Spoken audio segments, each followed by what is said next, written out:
राकेश जी, आपने ये भी बात कही कि जयस का जन्म ही नहीं होता यदि भाजपा का वर्चस्व बना रहता।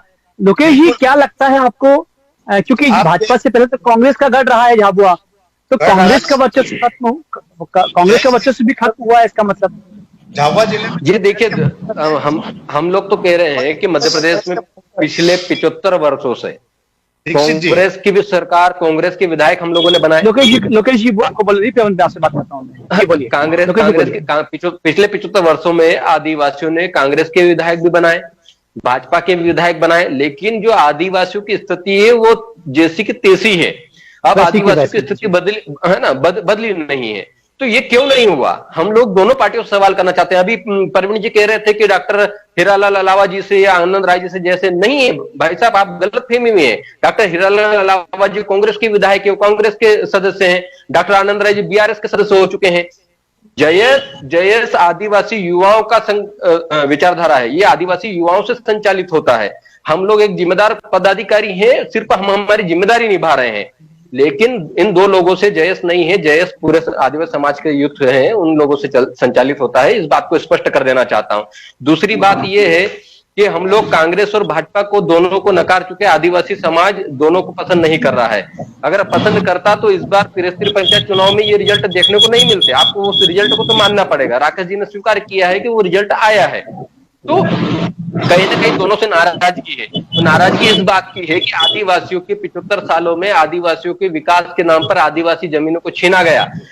अब आप देख लीजिए, 2014 से 2012 में जब प्रमोशन में आरक्षण को लेकर विरोध शुरू हुआ, SC/ST के प्रमोशन में आरक्षण को लेकर ना कांग्रेस बात करना चाह रही है, ना भाजपा के लोग बात करना चाह रहे हैं। 18 वर्ष से भाजपा की सरकार मध्य प्रदेश में है और इन 18 वर्षों में वो कह रहे हैं कि आदिवासियों को बहुत विकास किया, आदिवासी लोग उनसे लाभान्वित हो रहे हैं। मैं बताना चाहता हूं, अभी बुरहानपुर की घटना ले लीजिए। बुरहानपुर में जंगलों से आदिवासियों को क्यों भगाया जा रहा है? आप कल की ही झाबुआ के पास में अलीराजपुर जिला है, अलीराजपुर जिले में पुलिस कस्टडी में एक युवक की हत्या कर दी जाती है। वो अपने आप को कुएं में कूदकर सुसाइड कर लेता है। ऐसी ही कस्टडियल डेथ खरगोन की खिरकुंडी में हुई थी। एक ऐसा सरकार जो चल रही है, इस तानाशाही सरकार में आदिवासी खुद को मार रहा है या तो फिर पुलिस की कस्टडी में पुलिस के द्वारा मारा जा रहा है। यह क्या भाजपा का रवैया है? यह भाजपा आदिवासी हितैषी होने की बात करती है। आज मैं प्रवीण जी से पूछना चाहता हूं, जिस आप दिलीप सिंह भूरिया जी की बात करते हैं, जिस आप पैसा एक्ट की बात करते हैं, आज उनकी पुण्यतिथि है। आज कितने भाजपा के नेताओं ने उनकी पुण्यतिथि पर उनको नमन किया, आदरांजलि दी है? आप बताइए। सिर्फ नाम के लिए दिलीप सिंह भूरिया जी का इस्तेमाल करते हैं। जो पैसा एक्ट भाजपा की सरकार को यहाँ पर लागू करना चाहिए था, वो दिलीप सिंह भूरिया जी का बनाया हुआ भावनाओं के तहत करना चाहिए था, लेकिन पैसा एक्ट को तोड़ मरोड़ कर आदिवासी क्षेत्रों में लागू कर दिया गया। उसमें से आपने नगर पालिका, नगर निगम को हटा दिया। क्या वह आदिवासी क्षेत्रों में नहीं आते हैं? और हमारे जो बेकलाक पद थे, आदिवासी यूथ आज परेशान है। पूरे मध्य प्रदेश के युवा, सिर्फ आदिवासी नहीं, ST/SC OBC माइनॉरिटी के सभी युवा परेशान है कि उनको नौकरी चाहिए, उनको रोजगार चाहिए। रोजगार की कोई व्यवस्था नहीं है। आज बेकलाक पदों की 1,50,000 से ज्यादा बेकलाक पद के रिक्त है। उनकी भर्ती आप लोग नहीं कर रहे हैं, आपकी सरकार नहीं कर रही है। इसी बीच में 15 महीने की कांग्रेस की भी सरकार आई है। हमने कांग्रेस की सरकार से भी वादा किया, उन्होंने घोषणा पत्र में लिखा था कि बेकलाक पदों की भर्ती होगी, प्रमोशन में आरक्षण लागू होगा। 15 महीने की सरकार में कांग्रेस की सरकार ने प्रमोशन में आरक्षण को लागू क्यों नहीं करवाया? क्यों बेकलाक पदों पर भर्ती नहीं निकाली गई?